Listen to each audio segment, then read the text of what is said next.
Hello there, ladies and gentlemen. We are on the air. It is a hockey day from Marion, Massachusetts. The sun sets and temperature drops over Buzzards Bay in the School on the Sea, Tabor Academy, the gracious host of the Joshua H. Weeks New Year's Invitational, and the first game of its semifinal round between Lakes Region rivals Proctor Academy and St. Paul's School. We are currently 128 miles south of the Granite State, which these two schools call home. We don't expect that to inhibit the territorial testiness that comes with the familiarity between these two squads.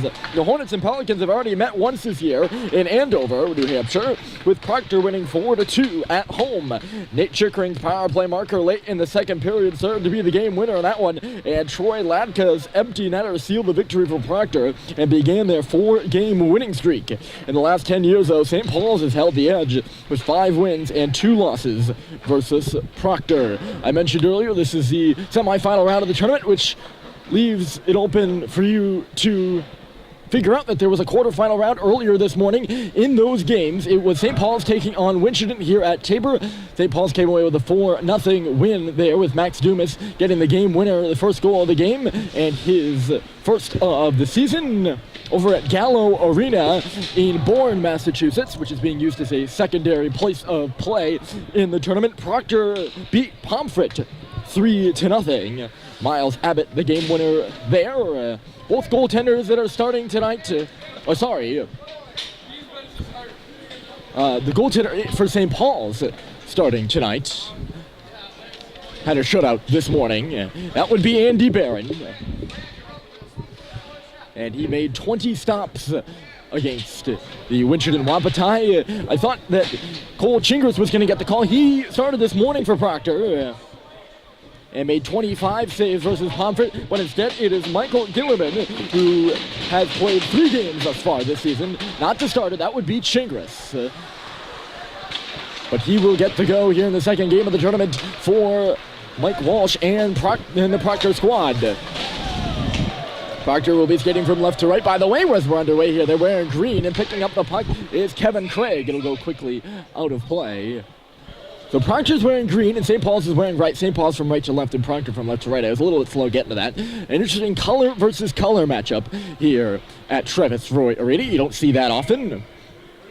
Proctor trying to stick with the good vibes that brought them that 4-2 win earlier. They were at home and thus wore green. St. Paul's wanted to change it up and wear red. And here's Simpson coming free just like that after he blocked a shot. Simpson getting by, centered it in front for Menez, who was going to the goal. Simpson got knocked down and the pass never really got there. Here's Stadheim. Menez and then Stadheim again in below the goal. He's worked over in low by Michael Hughes. Coming in to help out is Menez, and he's got the puck for Bryson Russell to line. Russell waiting, high shot, tipped by Simpson, but it got the glass on the far side. Dumas will just shoot one in below the goal line. They'll come up and hustling over there with Hughes. He's worked over by Simpson again.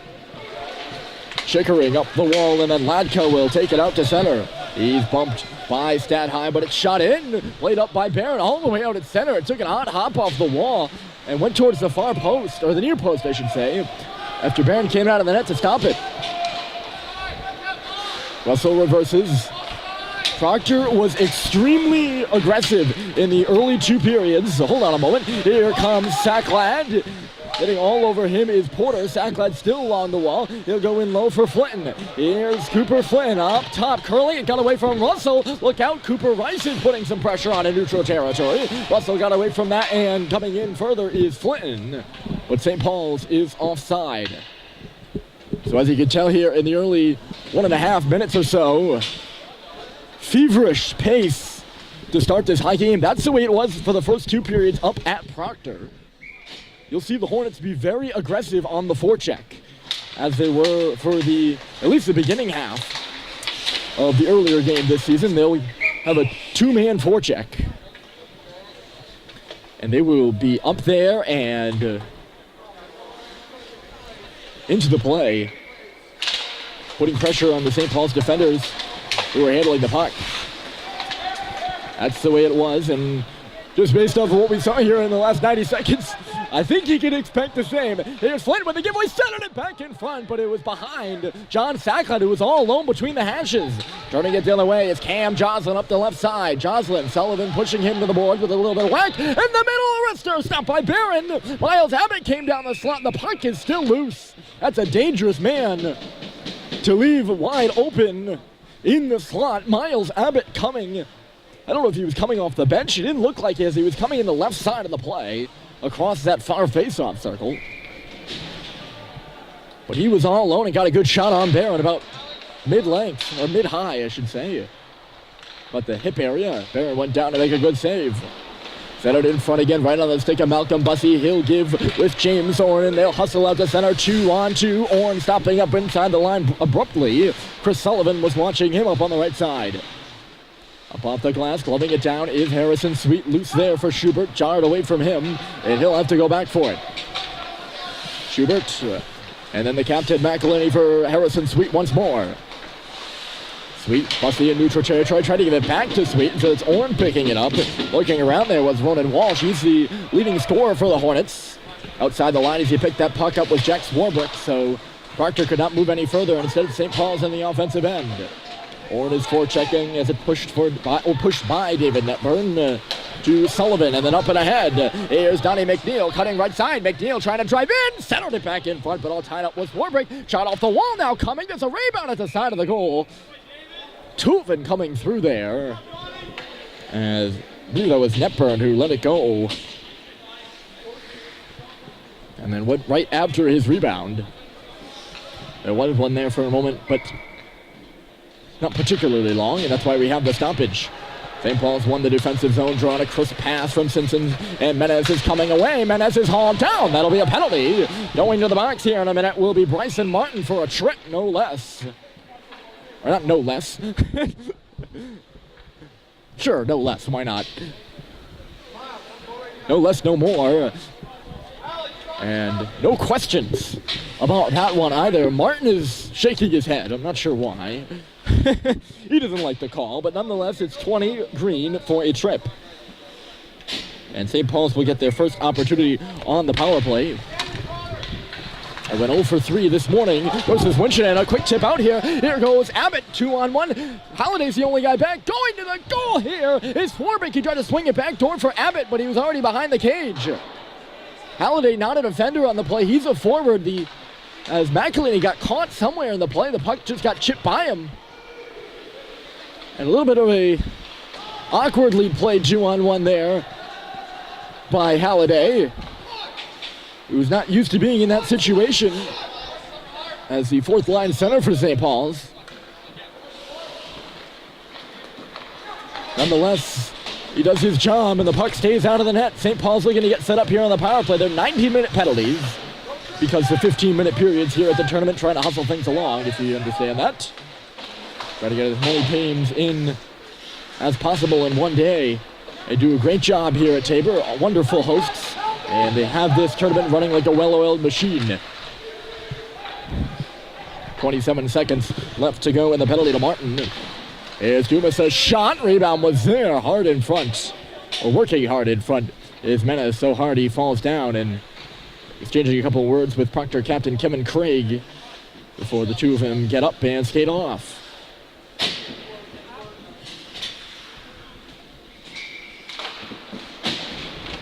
Guy Green lost the face-off for St. Paul's, down a man, or up a man, I should say. On the right wall, Latka trying to finish the job, and he'll do just that. All the way down she goes. Gets away from Barron, I think, as he was trying to play the puck, actually. You don't see that often. Andy is very good handling it. It being the black disc, of course. The puck.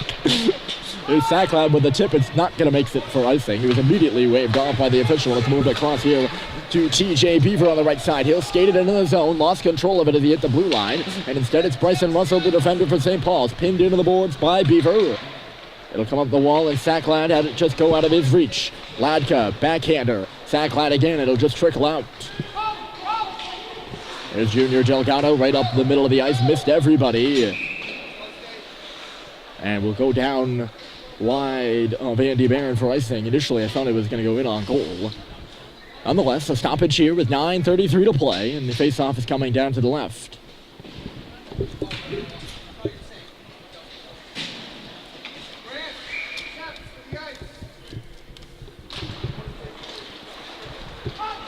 Off the faceoff, knocked out to center. Sweet with a look behind him as he's got Cooper Rice up with him. And he nearly forced a turnover, Rice did. That's what I'm talking about. Rice just goes right after Harrison Sweet there. And if you want to play the domino effect game, which I'm okay with, you can call that the reason why this is icing against St. Paul's.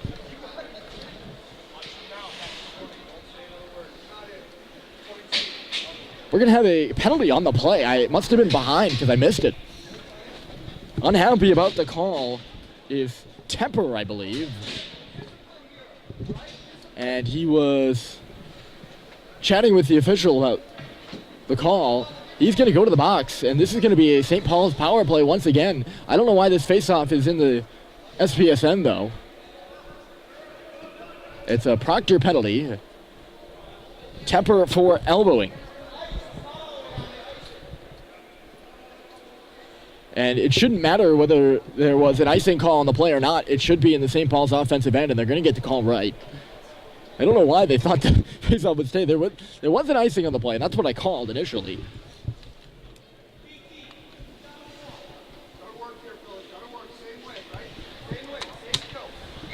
St. Paul's is heading back to the power play.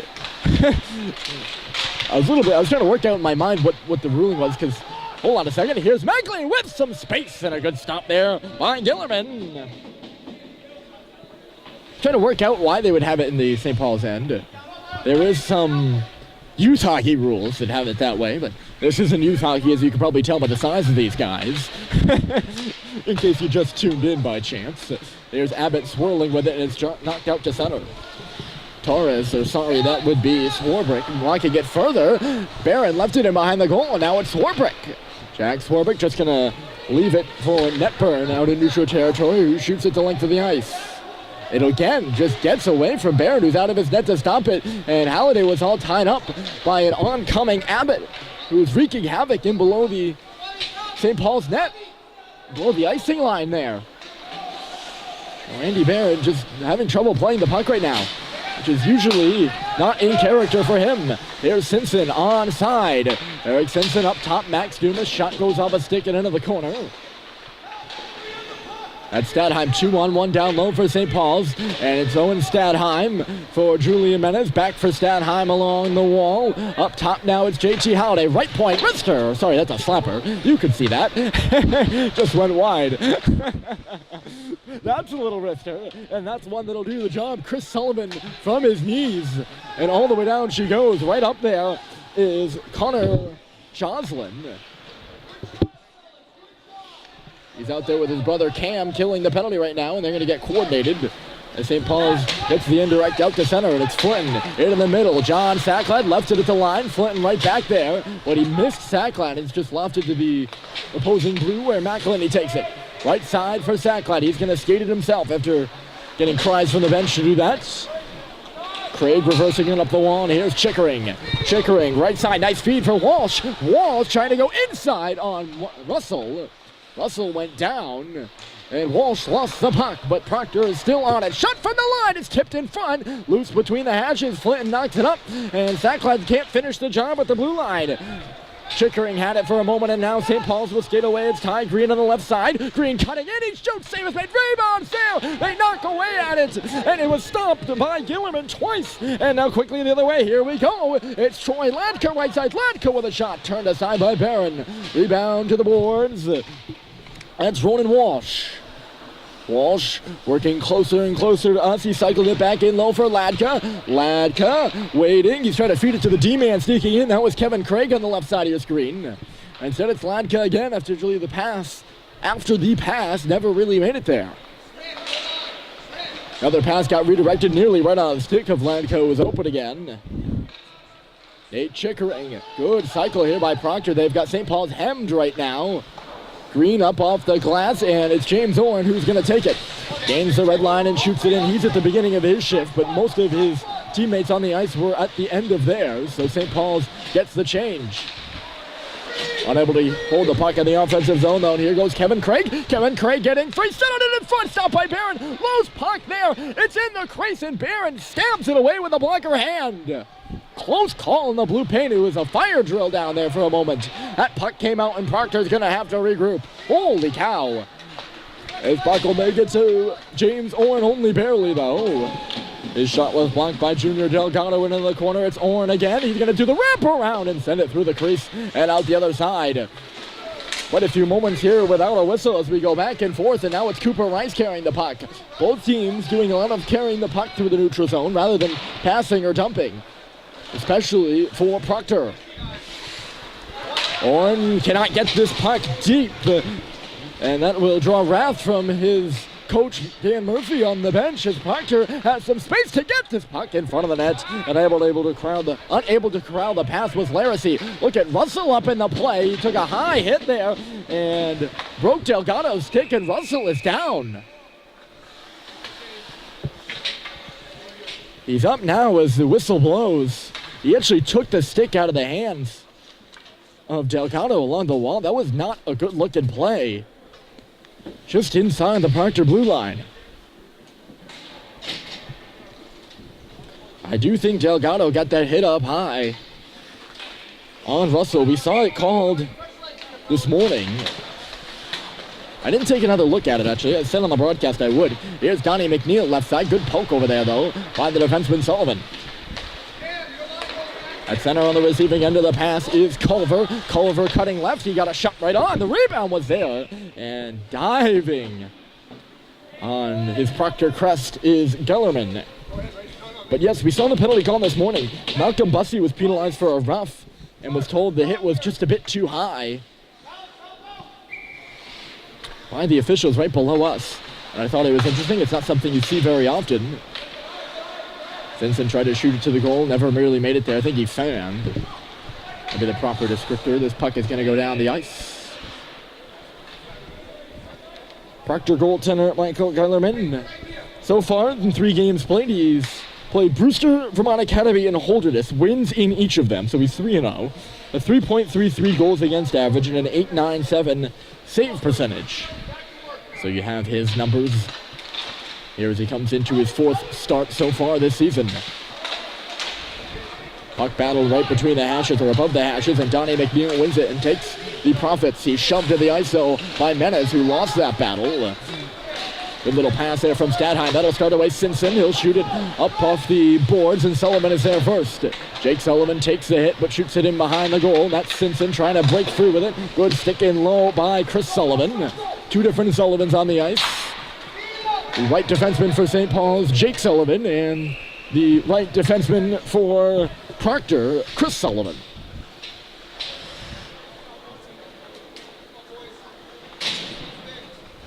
Don't get confused there. I think I did a dissertation in the Proctor game earlier in December about the name fun between these two teams. I don't remember everything I said. Oh, it was the 2 Coopers. Cooper Flint and Cooper Rice. Oh, a puck in front, and it's Sackland who scores! Right off the face-off, John Sackland has his 2nd of the day, and St. Paul's has the lead.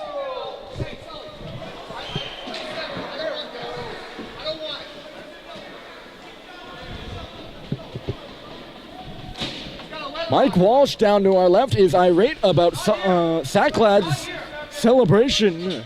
He wasn't really doing much, but he was making some noise as he moved in front of the Proctor bench, and the coach immediately up in arms. He gets a gift on the doorstep, by the way. The puck just trickles in front to Michael Gellerman, the goaltender, who we were just talking about moments before, and it lays there on his pad. Sackland beats his man to the goal and knocks it in behind. He scored this morning. Look out, here he is again. Sackland backhander. Puck still loose between the hashes. It'll just come up and out to neutral territory. Right back in from McElhinney. He's on the right side of the red line. So no icing here, and Sackland's up in the play. He had 1 this morning, assisted by Ty Green. That was the 4th goal in the Winchendon win. And he's got the marker here to put St. Paul's up 1-0. It's another one of those goals. It comes out of the blue.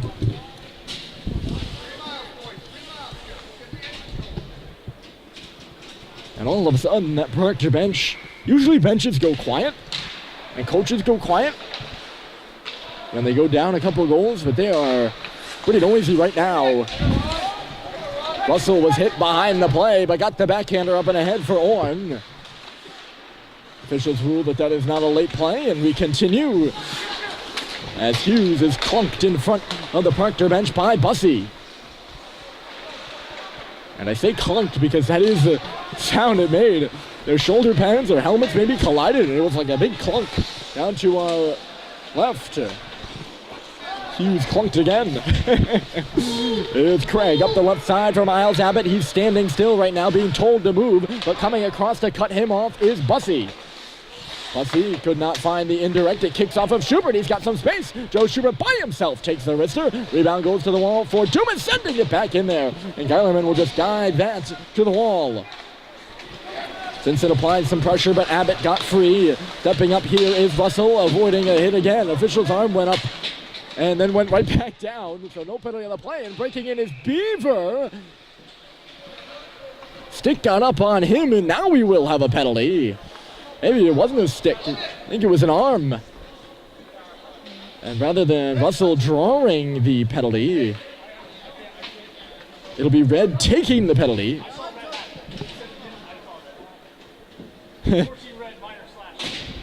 Russell is going to go to the box for a slash. Proctor questioning whether St. Paul's had touched the puck, but I think Julian Menez took possession of it. I talk about all the time, when we're above the benches, I will get distracted at times. But it's often for your help. So you can know what's going on down on the benches, because up here, we can hear pretty well what the coaches are saying to the officials and what the players are saying and all that kind of stuff. And I like to relay it to you, but that does mean I'll get distracted at times. It is kind of nice. We get to hear everything. Proctor on the power play here with 2 minutes left to go, and they're trailing 1-0 on the Sacklad goal. Simpson watching up high, but right now it's Connor Joslin. Joslin for Troy Ladka, and then Kevin Craig. Right circle with a shot. They were looking for the rebound for Chickering, who was at the top of the blue paint, but he could not get his stick on it. Now Chickering loses the puck on the far side. Sweet will send it down. Eilerman will just leave it on the goal line. Stadheim smokes his man out, and getting into it right now is Kevin Craig. He was slashed by Menez, who broke his stick. No penalty there. Walsh again hollering for a call. Centered across, and I'm sure you can actually hear him. He was louder than most of the players. 36 seconds left to go in the Russell minor. Already one penalty on the clock. Here's Craig sending it across wrister, and it was blocked by Dumas. He got his stick in there now on Joslin. Walsh again calling for a penalty, and this one... 1, 2, 3. This one is going to get called. Dumas got his stick in the midsection. That might have been Chickering, who actually took it to the goal. I believe it was Chickering. Don't count me on that. And now the defensive pair, guys 3 and 4 for St. Paul's. The second D pair are both in the box. Dumas and Russell. Russell only for 21 more seconds. Bryson for a hold, and then Max Dumas for a hook, maybe? I'm sure they called him for a hook. Oh, Proctor, a great opportunity to level this game with 10 more seconds to go, and a 5-on-3. Here is Sullivan, one-timer coming through by Craig, and the rebound was right there in front for Joslin, Cam Joslin, but a great stick by McElhinney to knock it away, skate it out to center, and shoot it down on his backhand. That's why he's the captain, folks. A clutch play to keep this one out, as Joslin had a yawning net. He's back on the puck here. McElhinney on around. It gets by Craig, and down the ice she goes again. McElhinney doing some great penalty killing work. 30 seconds to go in the period, and St. Paul still leading 1-0. This one will carry over if Proctor doesn't score, and Dumas is still in the box. It's Cam Joslin touching it off down to our left, and Ronan Walsh brings it no further than the blue line. Flipped in now by Joslin. Barron has it bounced away from him and up for Kevin Craig, who's been on the ice for quite a while for both power plays. Actually, for Proctor, 5 seconds left to go. Hornets have got to get a shot here. Comes up to the face-off circle, and a block by Green. It's going to go out to center, and that will do it in the first frame. John Sacklad has the goal. And St. Paul's will take the lead into the intermission. 15 seconds remaining on power play time for Proctor when we return to the second period of this semifinal game between the Hornets of Proctor and the Pelicans of St. Paul's School at the Joshua Weeks New Year's Invitational.